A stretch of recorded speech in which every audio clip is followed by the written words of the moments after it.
Hey everyone, if you didn't see the message, we are going to kick off here in a few minutes, just giving some time for folks to get in.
Welcome everyone. We're just giving it one more minute for some folks to jump in, and we'll get started.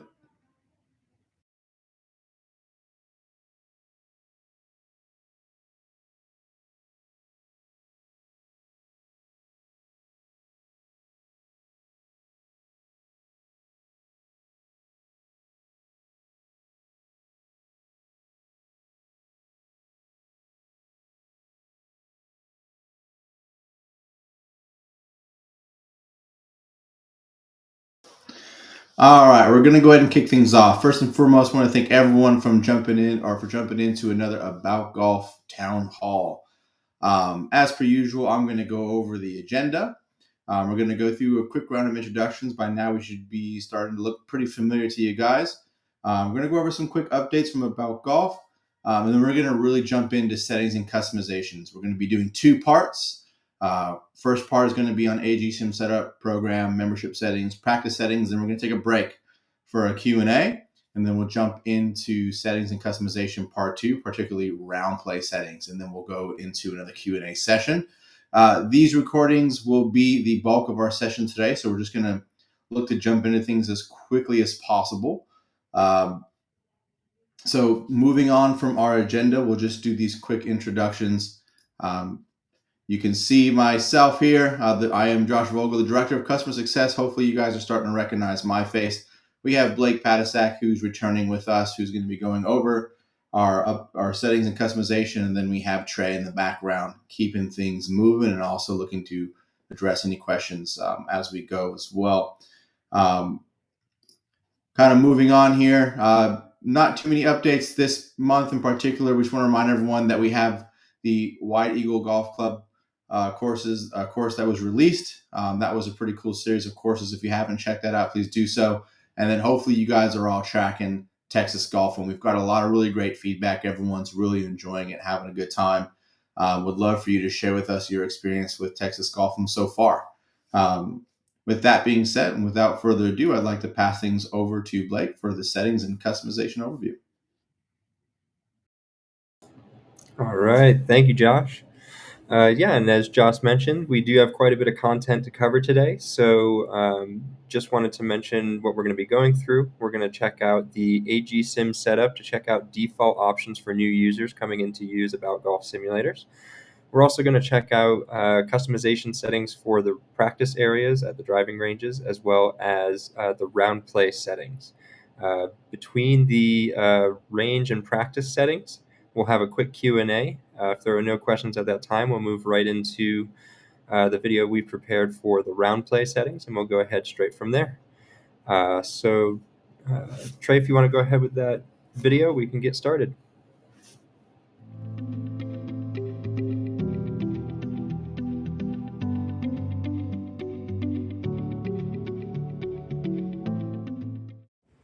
Good afternoon. My name is Blake Podasic. I'm a Customer Success Manager with aboutGOLF that represents the East Coast commercial clients here in the US. Today we're going to be going through the settings and customizations available through many areas of your aboutGOLF simulator, and we'll be going through certain items that will basically make your life a little bit easier and help make the experience a lot more efficient and fun for your clients and end users. To get started, we're going to go through and open up the AG Sim Setup area. You'll see a window that pops up asking for a password. You do not need a password. Simply hit OK to bypass that option and open the main Sim Setup window. Within the Sim Setup area, the two tabs that are going to be most important for us are going to be the Game Default options and the Practice Default options. As we select the Game Default options, you're going to see a number of settings already in place, and I'll go through and show you exactly which ones should be left alone and which ones should be set to specific defaults to make things a little bit more efficient for you and your clients. To get started, the four options on top we generally leave the same. Auto upload at on, prompt to download online shots disabled. Unit settings are generally yards and miles per hour. If you're based overseas, you have the options of selecting meters and meters per second, meters and miles per hour, and meters and kilometers per hour. From there, we generally recommend leaving terrain effects enabled, and the main bulk of what is going to be most important is going to be under the new player defaults. At the top, we have the shot camera option. This is going to be your option for selecting the view in which the ball travels after you hit and what it looks like on the screen. This is going to be set specifically for the round play area. And you'll also see just below that we have a separate shot camera option for the range practice area as well. To get started, there are a number of different options. We have static camera, which basically shows the ball flying away from the hitting location and staying at the hitting location for the view. Dynamic cam is a bit of the same of that, but elevates a little bit up to show the ball flying through the air a bit more cleanly. TV camera is a personal favorite of mine. It shows the ball flying away from the hitting area and then zooms around to the landing area and shows where the ball comes in for a landing and ends at rest. Reverse camera is basically just going to show the landing area of where the ball is expected to show up after a hit is hit. The ball camera will show the camera view of the ball flying directly through the air and all the way through its resting place at the end of the shot. Reverse ball camera is the last option. It is the exact opposite of the ball camera. It shows the reverse view of the ball flying through the air away from the player's hitting location until it comes to rest in the fairway, rough, or hazard, wherever you might end up. From there, general preference for a lot of our indoor golf centers and commercial clients have the ball camera as the default option, as it seems to be the most popular with end clients and users. Same with the range shot camera. There are no differences in these camera options, so feel free to choose the best that you like, and just know that each individual online member has the availability to customize their favorite and preferred ball flight camera option as well. Moving on, we have the grid type. The grid type has to do with our short game area as far as putting and chipping is concerned. We recommend between the two options of line grid and spectrum map that we have the option for line grid. The spectrum grid is going to show red points as the highest of high points and blue as the lowest of low points. Kind of looks like a heat map. The line grid is going to take the coloration of that spectrum grid and apply it to a line grid that actually has little balls that will flow in the direction of undulations and basically different breaks on the green. We highly recommend using the line grid because it makes it a little bit easier to kind of get the lay of the land and also go through and make sure that we have the ability to easily see if the ball is going to break right to left or left to right, be uphill or downhill. From there, once you've made your selection of grid type, we recommend having the grid settings set for putting and chipping. Basically, we just want to make sure the client and end users know exactly where they're going to be at when they hit their chips and their putts. This makes it a bit easier, especially from off the green, to see if you need to hit over certain hills or obstacles. but allows the player the best option to see exactly what the green is doing at any point in time. From there, we have the swing profile. This is basically how the system is going to read your swing and calculate the shot that's been taken. We generally recommend that all users start with their swing profile at 5, 5, and 5. If there are adjustments needed, for instance, for players at altitude, you'll be able to adjust those numbers up a notch or two, and it will add velocity to the shots that you're hitting in order to be able to correctly and accurately get the distances that you're used to at altitude or with higher swing speeds. And last but not least, we have the round conditions defaults. Basically, what we're going to focus on in this area is the auto continue and the gimme distance. Setting these options is going to default those settings within the round play area to enable you to have 4 seconds for auto continue and anywhere from 3 feet to 12 feet for gimme distance as well. Auto continue allows you to go anywhere from off all the way up to 15 seconds in between shots. Generally, we recommend leaving this at 4 seconds as it allows the players a chance to see their data while also moving on to the next player efficiently and quickly.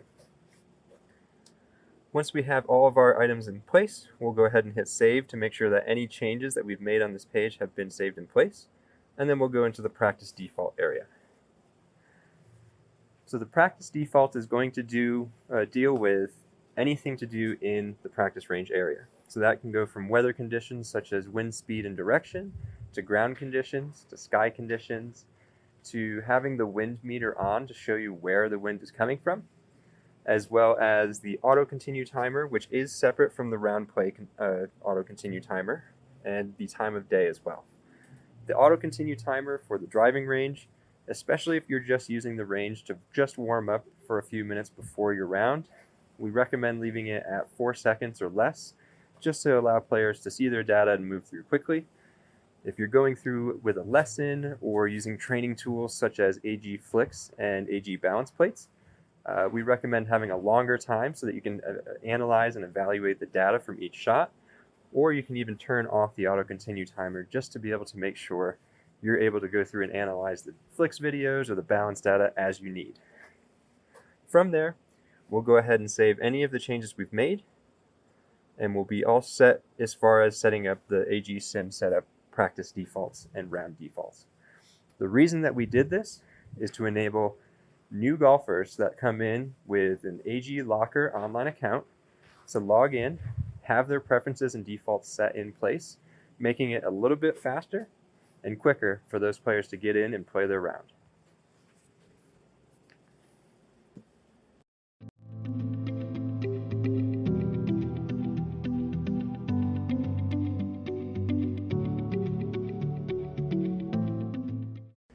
After we've completed the AG Sim setup, what we will do next is go directly into the AG simulator. We'll go ahead and click on the icon, open it up, and let it load. The first thing that we're going to do once we get into the actual simulator software is check on the member settings. We'll go through the practice area and check on the practice area settings, and then as well in the round play area for round play setup, customizations, and settings as well. To check on the member settings, what we will do is go to the top right corner, hit the login area, and have any of the players or users that are going to be on the simulator log in with their AG Locker account by scanning that QR code or entering the 6-digit code at the top right corner into the AG Locker app. You'll see that once an online user is logged in, you'll have their name highlighted as well as have that globe icon next to it. This indicates that they are an online Locker user and will have all of their data and preferences saved. From there, you can also see that we have an offline user, Greg, who does not have the globe icon next to his name and will likely only have preferences for settings on this simulator saved as long as that profile is not deleted or removed from the sim. To ensure that we have the correct settings for each player, we'll go to the member and data settings page, which is the icon directly to the right of the player's name.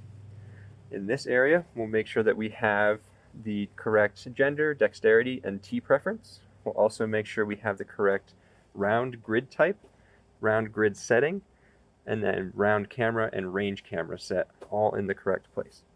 You can see that all of those options are set to the defaults that we had set up in the AG Sim setup area. And the last thing that we would look into is the swing profile area. Being based out here in Denver, Colorado, I am at usually more than 5,000 feet while playing golf, and that does take into consideration the fact that the ball is going to fly a bit further out here than it would at sea level. So for my instance of my swing profile, I've opted to adjust from the 5-5-5 setting for drivers, irons, and wedges up to the 6-6-6 option for drivers, irons, and wedges. Basically what this does is it adds about 4 miles an hour of velocity to match the speeds and the distances that I get here at altitude. And as far as I can tell, it is spot on with the accuracy of the distance and yardages, as well as the spin rates and velocity. Once we have confirmed all of the settings for each member are correct, we can then move on to the practice area.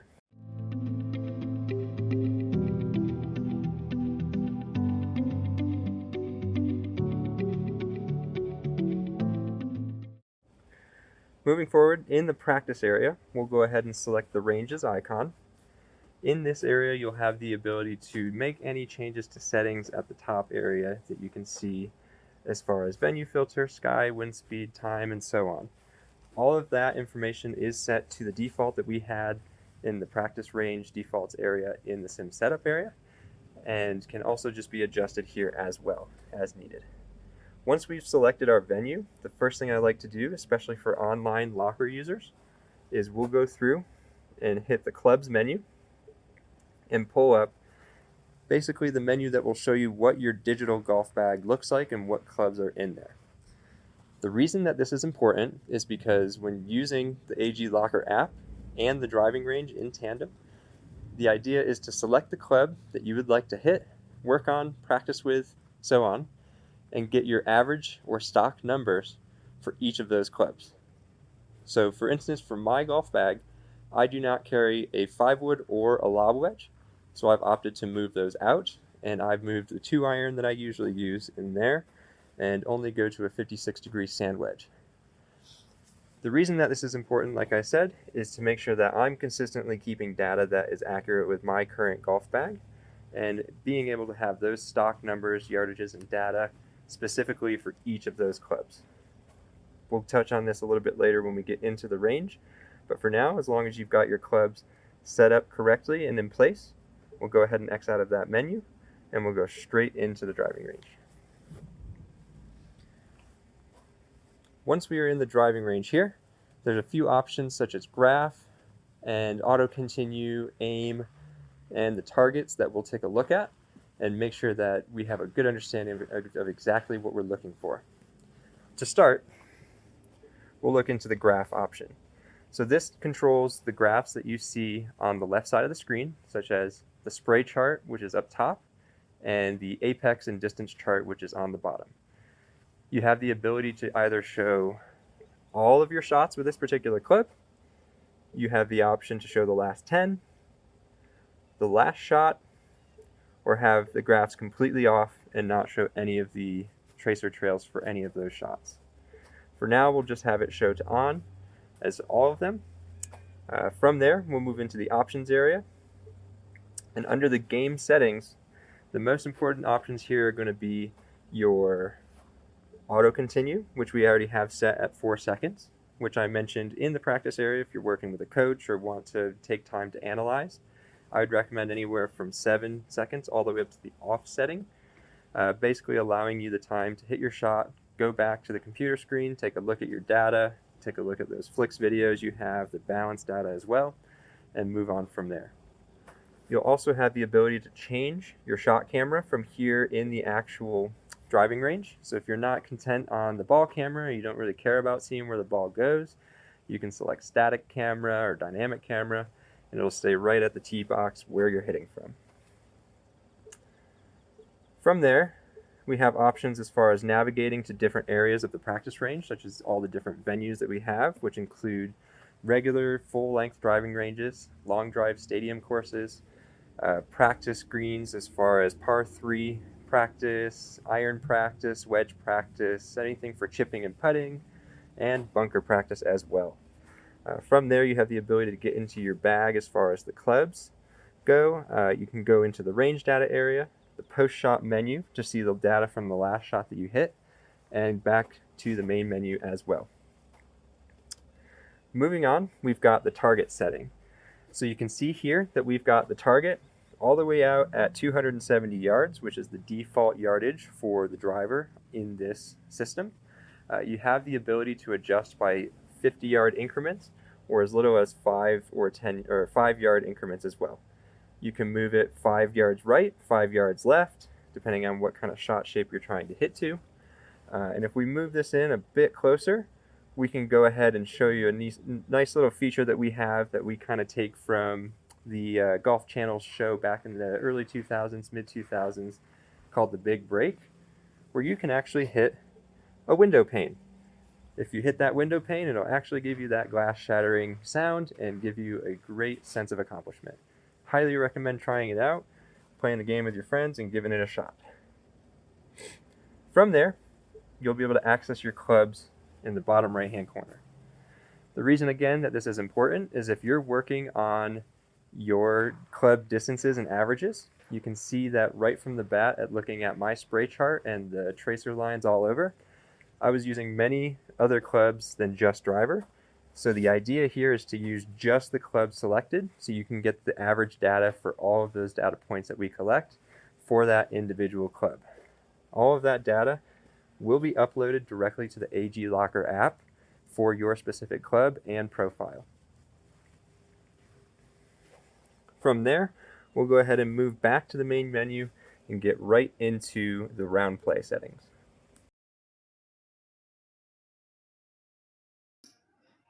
All right. So that was the first portion of our settings and customization training. I wanted to now kind of open up the floor to any questions anyone might have had. So I'm just going to go ahead and give a few seconds or a minute here to see if anyone's got anything. We've got Blake with us to answer any of those questions for you. If I don't hear anything, we'll just get into the next half.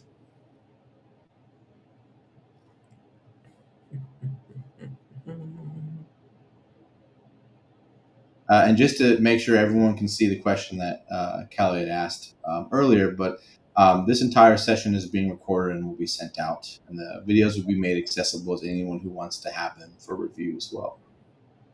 I know it's a lot of information to check in, but it's pretty valuable stuff.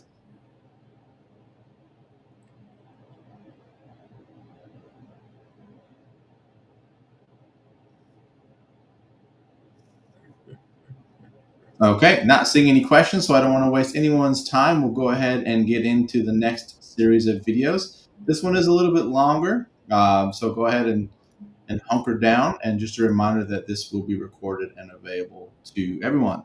And David will maybe look to answer your question real quick before we jump out. Yeah, I'll go ahead and take them. Looks like we got a bunch coming through, Josh. Okay, here we go. Yeah, so David, angle of attack is going to require those reflective stickers that we offer. Generally, when you purchase an About Golf simulator, included in the drawer of the PC cabinet, we will include a few extra tees as well as a sheet of those reflective stickers. They are also available for purchase on our AG web store, store.aboutgolf.com. So generally what you'll do is you'll put the sticker on the crown of each club that you're looking to measure, and at the top of the top center of the screen where you generally see the 3-track indicator showing the green, yellow, or red lights to show that the system is armed, directly to the left of that you'll see a club head icon with either a green C, a red X, or no covering over the actual club head itself. Using the option that is just the club head itself without the red X or the green C over it is going to be the option you want to select so that you can get your angle of attack, your horizontal path, your club head speed as well. So that's probably going to be where you want to look for that. For Jerry, can you adjust who plays first, second, and so on? Generally, it's going to go based off of alphabetical order, and then once the round kicks off, you'll be able to go through and basically play by honor system. So it's whoever had the lowest score from that last particular hole. But you can go through and skip members, as we'll go through in the next section from there, to get other people up first if you'd like to do that.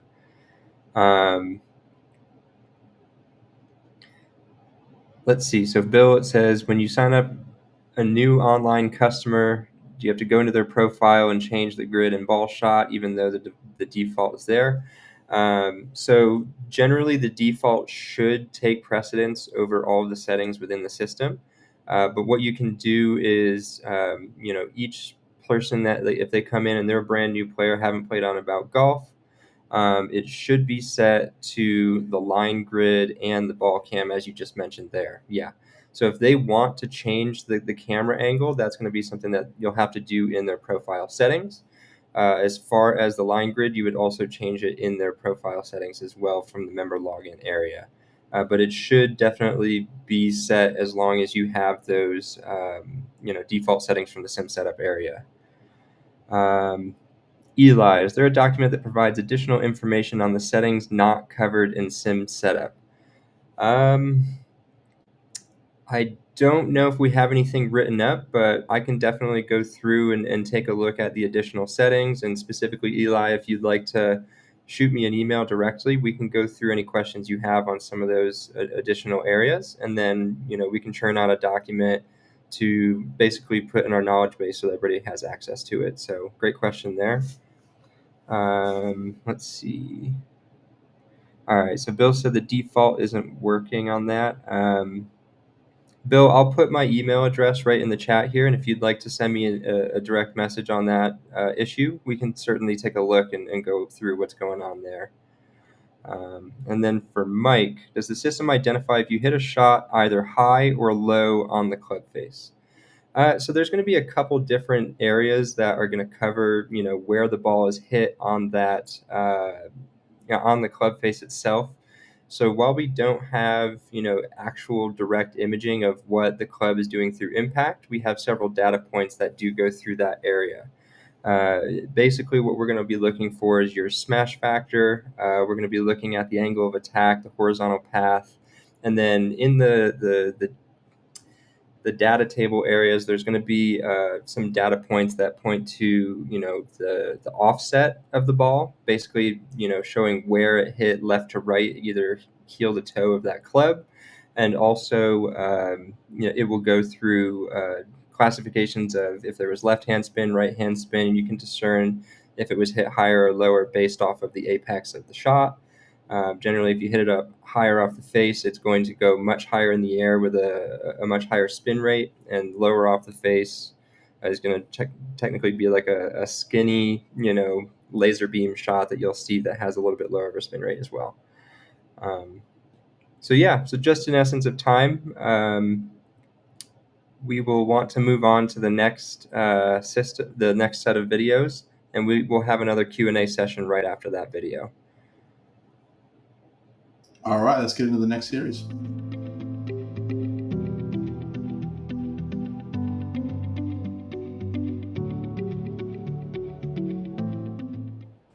Now that we're in the play area, you'll see that we are on the course selection page. For many of you that have been with us for more than a few years, we've changed up the default options as far as being able to search for courses, as we have now over 94 different courses that we have in our current library, and we are looking to expand more quarterly or year after year, adding new courses from there. So currently our course filter setting is set at the recommended courses. So these are our newest courses, along with some of our most popular and most played courses throughout the country and the world on our AG simulators. To find different filters for how to find a different golf course, go ahead and hit the course filter area, and you have plenty of options to search for the course that you're looking to play. You have the ability to search by name, play at courses that are used on the professional circuit, take a look at every course that we have, or find it based on region of the world or the US. For this example, we'll go ahead and just select a course that's local here to me in Denver called Colorado Golf Club. From there, once we've selected the course, we won't be changing any of the options up top, such as scoring, holes, weather, pin, or course list. So what we do once we select the course is we'll want to make sure that our members are currently logged in and have the correct tee placement for what they would like to play. For me, I'm a little bit longer of a hitter, especially out here at altitude, so I like to play our championship tees. I'm not quite at the pro level tees yet, but we're getting there. Greg is going to go ahead and play from the blue tees, which is a step up from the gold tees where I'm at, so he'll be a little bit closer up on some of these holes. Once we've confirmed that we have all of our members in the queue and that they're logged in or just logged in as offline and have the correct tee, we'll go ahead and hit OK. And then we'll go into the setup area. This is going to be where you want to customize everything about the round to make this more fun and more efficient for your clients and end users. We've already selected Colorado Golf Club as our course. So next is going to be selecting how the course is going to play. We have options for pin placements from novice all the way up to intermediate and advanced. I will tell you, advanced is like playing on a PGA Tour level course, so be careful there. Once we select the pin, we can select the weather conditions such as the wind direction, the wind speed, the ground conditions, the sky conditions, the time of day, and the green speed as far as the green stimp is concerned. For green stimp, we go all the way down to 8 and all the way up to 14. So you can put on shag carpets or glass that's got a layer of ice on top of it, whatever you prefer. Once we've got our settings in place, you'll also have the ability to choose the holes that you want to play. You have the option to play all 18 as is selected right now. You can also toggle the button to choose just the front 9, just the back 9, or customize by selecting any holes that you want, be it all odd holes, all even holes, whatever it might be. You have the option to choose those holes, and they'll play in numeric order from the first hole all the way to the last hole as you choose them. For this example, we'll pretend we're playing 18 holes, and you'll be good to go from there. Down below, you also have the option to take a look at what those holes and distances are going to look like in case you want to change your mind about what tee placement you're going to play. And it gives you also the rating and the slope for each of these tee sets as well. Moving on to the next screen, we have our scoring page. So now that we've set up how the course is going to play, we're going to set up how the members are going to play. So with 2 or more people, there are plenty of options for game modes at this moment. We have stroke play.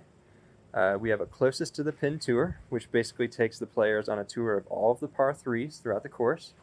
Whoever hits closer to the hole gets less points, and the fewest cumulative total points at the end of the round will win that competition. Long drive is similar. This will take the longest and straightest of the par 4s and par 5s. The longer and straighter you hit into the fairway, the more points you'll get. The more points you have at the end of the round, the better your chances of winning. From there, you also have the ability to play match play, pitting one person against the other, or 2 people against 2 other people, 2 other people against 1 person, however you decide to set it up. You can also see that by selecting the match play option, you have some wagering options to keep track of as well, whether or not you're going to use foursomes, whether or not you're going to use the Nassau betting system. And then the front 9, back 9, and all 18, that can be an area where you basically say, how many points do I get for winning that front 9? How many points do I get for the back? And how many for 18? We do not currently collect cash for this. This is just mainly a way to keep track and let you guys all do the wagering on the side and have fun with that as you will. From there, we also have options for scramble mode, basically allowing both players to either be on the same team, or if there's more than 2 players, having multiple players on different teams, and playing through a regular scramble format all the way through 18 holes of that course. And lastly, we have a modified Stableford, where you can choose the point totals of any of those particular score designations. I've yet to see a triple eagle anywhere in real life, so maybe make that 100 points. But these are adjusted to be somewhat similar to the ratings for the American Century Celebrity Golf Championship held in Lake Tahoe every year. It's a very fun format to give a shot to, and definitely recommend it if you haven't tried it yet. For now, we'll assume that we're going to play stroke play. You also have the option to go through and select handicaps. There's 2 different settings.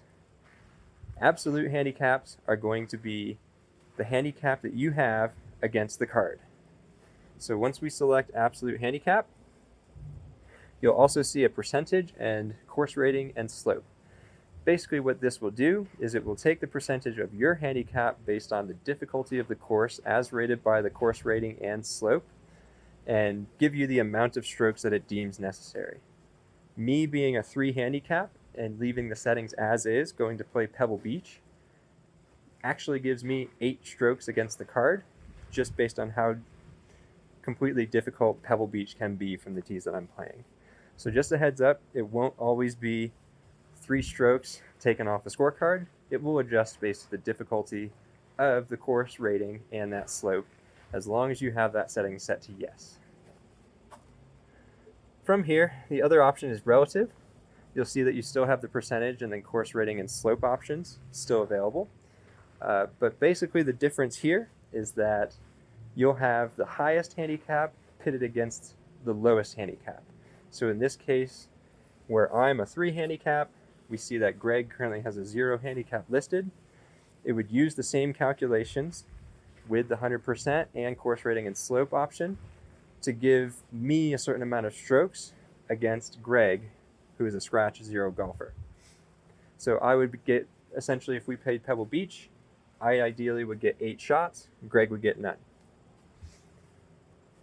From there, we have the settings that are going to matter the most to the majority of your clients. Starting from the top, you can see we still have that default option for the gimme range set at 3 feet. You have the ability to turn the gimme range off, which would allow the player to putt out into the hole on every hole. And then there's options of 3, 6, 9, and 12 feet. As long as the ball lands within the chosen area, within the radius of the chosen area, you'll get an automatic 1-stroke gimme.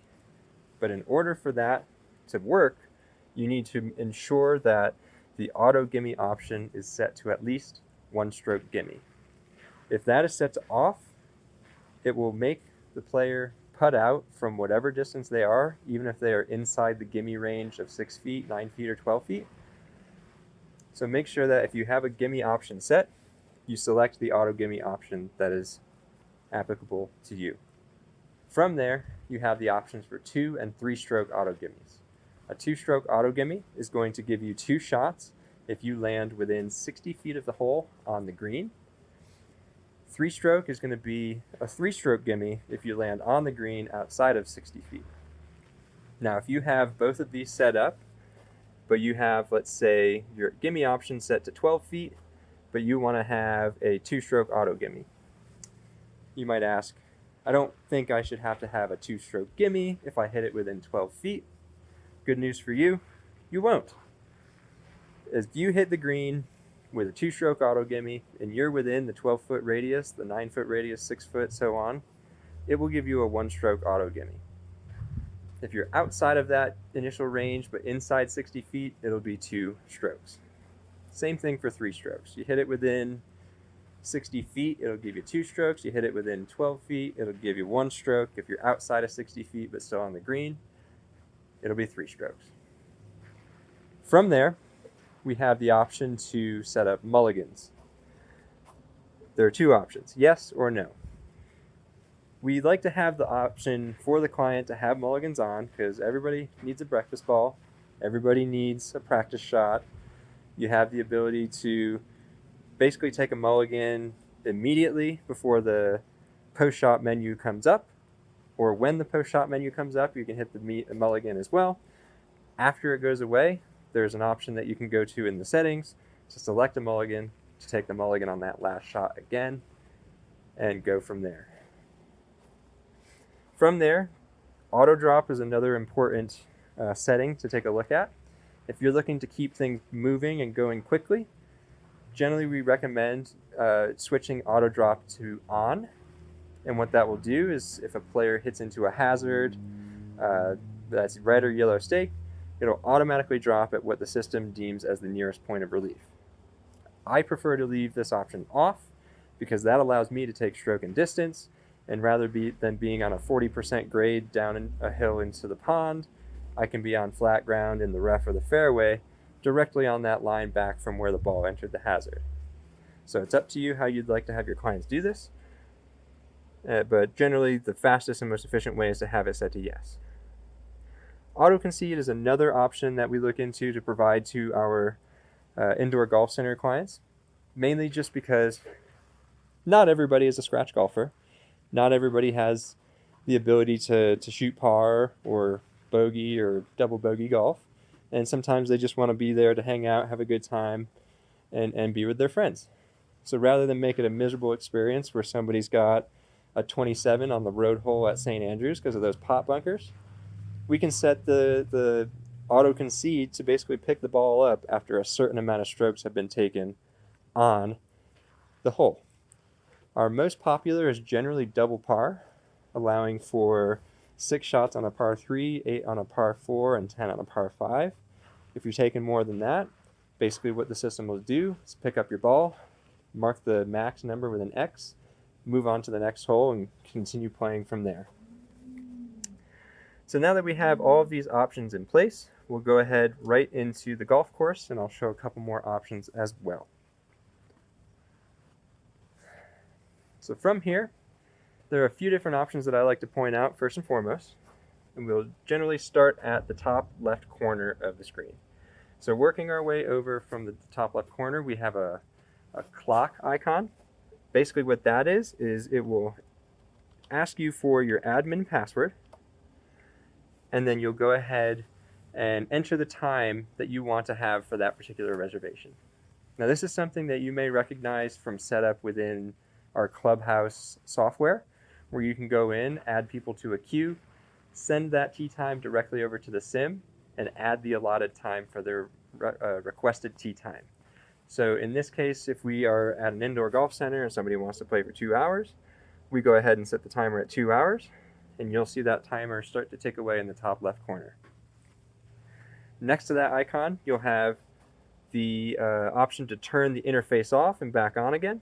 So clicking that I with the slash through it will remove the interface so you have a clean look at the screen and the hole that you're playing. In order to get that back, go ahead and tap anywhere on the screen and you'll get that interface right back for you.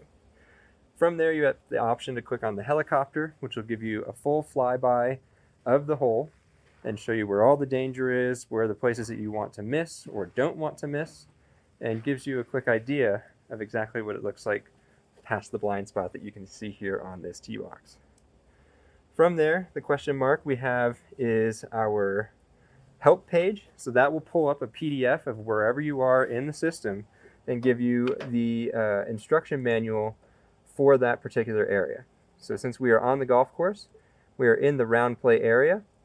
This PDF will go through the entire 62-page user manual that shows how to go through and get set up on a round, as well as options within the round from there.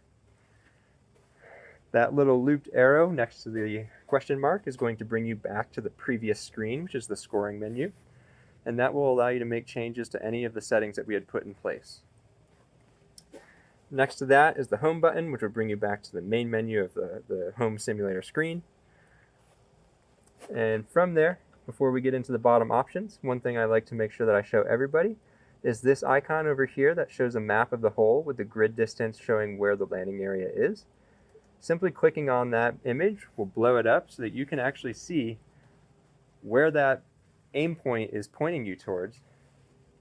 And coming down here to the menu item, you have the ability to aim your shot right or left. So if you know you hit a big old slice, aim straight at those trees and then go ahead and give it a rip. If you don't like where you've aimed, you can go ahead and hit reset. And then once you have reset it, go ahead and hit accept. In any case, whenever you change direction, hit accept. It'll hold that place for you, and then you hit straight towards the center of that screen and you'll be good to go. In the options area, some of the items that I like to make sure that we bring up, sometimes you may forget, hey, I'm a lefty, I'm not a righty, we didn't set it up in the member settings area.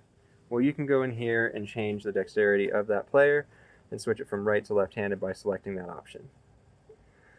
You also have the ability to go through and skip members, remove members, and add members into the course. You might skip somebody because they have to take a phone call, go to the bathroom, go grab a drink from the bar, whatever it might be.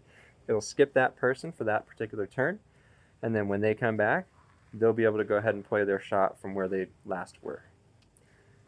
Let's say there's an emergency or somebody double booked a meeting and they have to leave. You go ahead and remove that member, so you're not having to play their shots for them or continuously skip them all the way through. And then lastly, let's say there was a miscommunication, they don't have to go to that meeting anymore. You can add that player back in, and it will add them into that hole where you directly are and go from there. Moving on, in the shot area, this is a really nice place to go through and add some insight as to what you can do for each particular shot. So on this instance right here for this hole, we can't see where the flag is, but if we want to know where that flag is, we'll go ahead and hit the show flag. And what the system will do is it'll pull that flag straight up to you on a straight line and then go straight back to where it's placed on the green. This kind of gives you an idea if you're behind a bush, in the trees, you're not sure if you're aiming in the right direction. This will allow you to see exactly where you need to go. You also have the ability to see where the ball is at any time. And I like to show this kind of to give props to our developers and our digital rendering partners to basically show exactly what you can see from any point of the golf course. So in places where you have a blind tee shot, you can adjust the height and you can go through and see exactly where that ball is going to fly before you hit it. You also have the availability to look all the way around in a 360-degree view to show everything from the clubhouse of the golf course to the parking lot to surrounding areas. You also can adjust the pitch to look up and down. So if you're behind one of those bushes, you can look straight down and see, oh, there's my golf ball right there. I'm not behind anything. I can go ahead and hit a regular shot and be good to go. Again, same thing applies here as the aim point. If you want to reset to where you originally started from, go ahead and hit reset and then accept. And then lastly, in the shot options area, ball trail and ball tracker, these are generally more important on the driving range, whereas the ball trail is just going to add kind of a shadow behind the ball instead of like an actual top tracer line like you see on the driving range. And the ball tracker is going to add a small white triangle above the ball so you can see it flying throughout the air if you use, let's say, the static camera and you're not exactly sure where the ball is going to go. Let's say you hit a great shot, you get a hole in one, you hole out for eagle from the fairway, and you want to save that shot to brag to your friends later. You can hit that save last shot button, and it will automatically save to the sim computer where it can be uploaded directly to your locker app.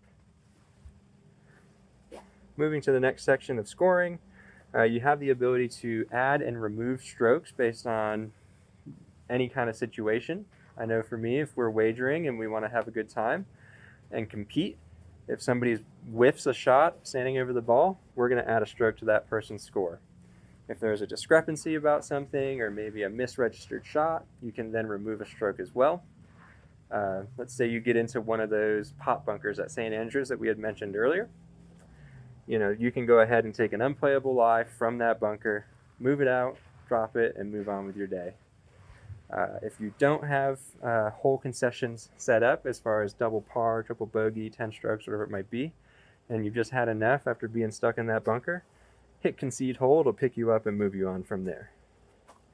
This also is the area where you can go ahead and select a mulligan, or if you hit it to 6.1 feet and it doesn't give you the gimme and your buddies are really nice, you can go ahead and hit that one stroke gimme, and it'll go ahead and just pick it up and give you that stroke and move on. You'll also have the ability to change the gimme range, but note that it will only change the gimme range by player. So if I change it from 3 to 6 feet, each player in that group would also need to change from 3 to 6 feet. From there, we have the game settings. So one important one is going to be you can save your round. So if you have to leave and you only got through 13 of the 18 holes, you can go ahead and save that round. It'll save right to the main menu of the simulator, and you can pick it up from the exact spot that you left off the next day, a week later, a year later, whatever it might be. Practice mode will allow you to go through and take practice shots on any of the shots on the course. So if you want to practice going for the green over water or trying to hit a new pitch shot or bunker shot, you can enable practice mode, and it will allow you to take as many shots as you want without counting strokes until you turn it off and take the actual counted stroke shot.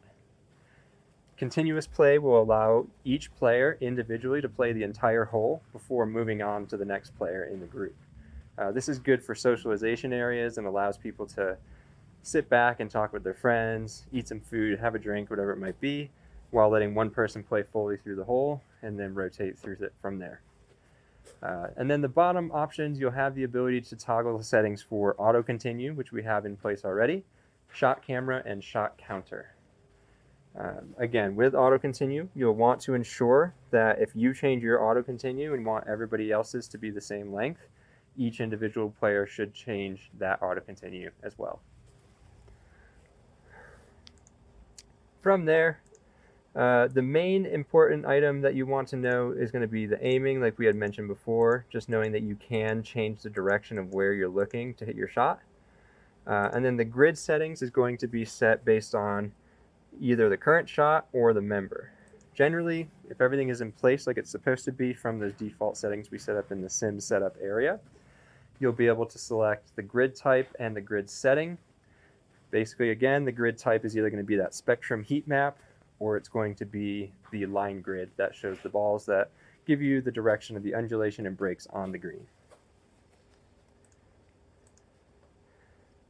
From there, the last thing that I will bring up is all of the information that you need to know about your current hole, current shot, and current conditions are going to be found in that bottom right corner, where you'll see the current player, current score, current hole, current shot on that hole, the full total yardage of the hole from the back tees, or from the current tee all the way to the flag, and the elevation change. So the elevation change is important because it is based on where the ball currently sits compared to where the flag currently sits.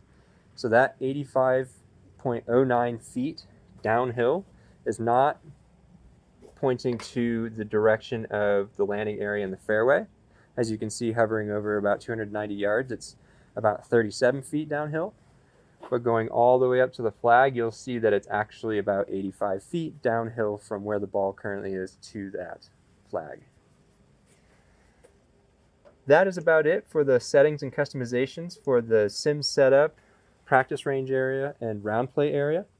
If there's any questions, please do not hesitate to ask us. And if you need any training on any of the items that we've covered, please reach out to your customer success manager, and we can set up a meeting to get time on the calendar for you. Thank you very much. Have a great day.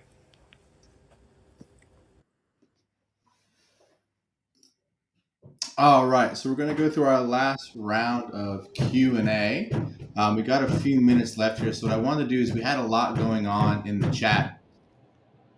So what I'd like to do is just have Blake kind of quickly recap on a lot of the questions, and just so everyone's tracking all the feedback that was left in the chat, we've captured and submitted as well. We'll follow up with you on it.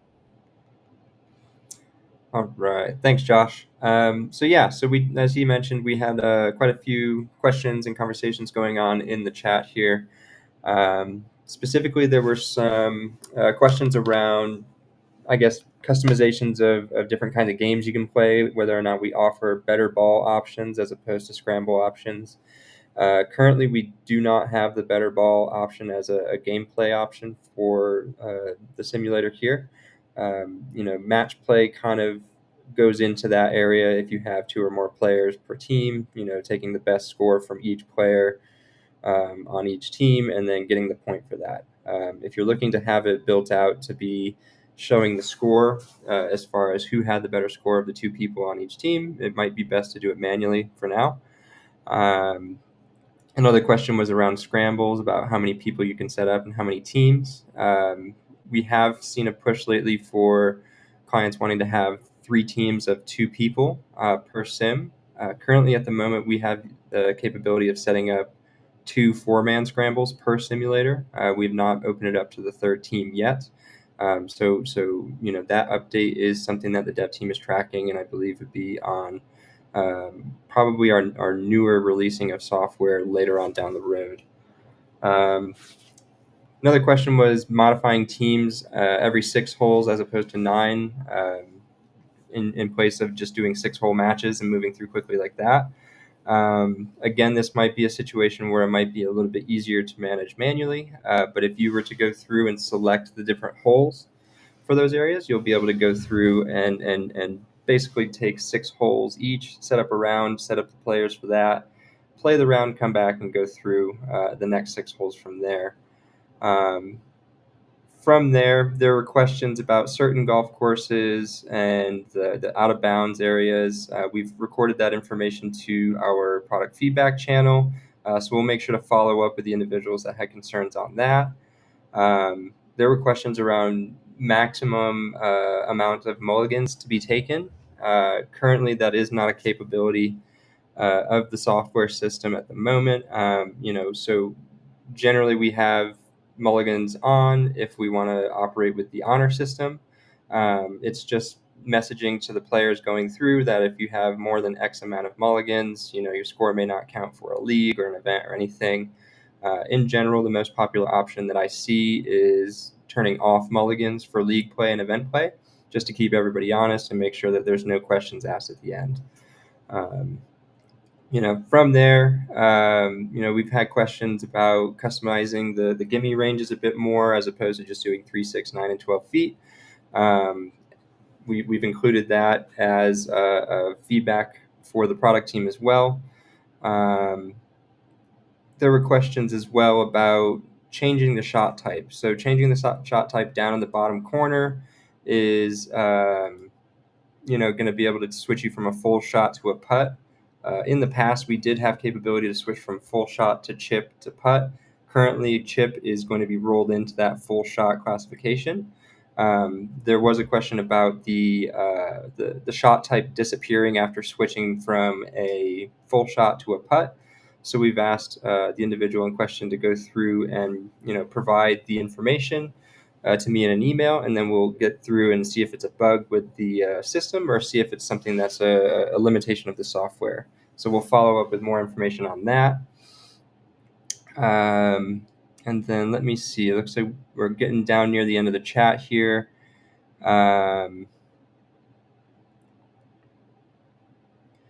Looks like for the practice range, that's a thank you. Unplayable option to be added. I assume you're talking about taking an unplayable lie. Within the settings area in the gameplay option, you'll be able to go through and select to take a drop. That would essentially be that unplayable lie area where it would just allow you one club length to move, to the left or the right, closer to the hole and make that drop. So David, we can go through and send an email over about how to go through and do that as well. The crosshair lie indicator is shown to be missing, Eli mentioned. This could also just be a bug as well.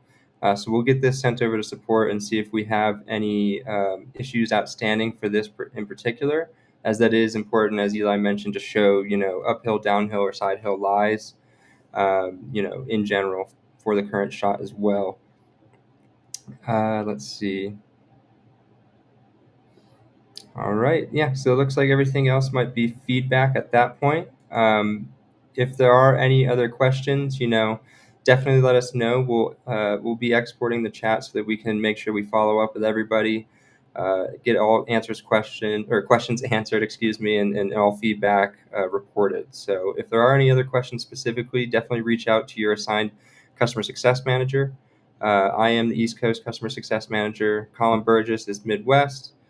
Sean is our residential customer success manager, and currently for the West Coast, Dan Kolb is our CSM, but he's currently out on leave. So feel free to email myself or Josh for that region as well. All right. So I know that we still got a few more things going on in the chat. Blake will try to respond, and like you mentioned, we're capturing emails as well to make sure we get back to everyone. Got most of the feedback that was provided submitted through our customer feedback or product portal. I just wanted to close out today. Thanks for taking the time. This is a bit of a longer one, but we had a lot of content to cover off on. We will be looking to get some more information out around our next town hall, so stay tuned for that. And I appreciate you guys taking the time. And I hope you guys found this session valuable. And of course, leave us feedback. Let us know how we're doing. Let us know what you want to see next. Have a good one.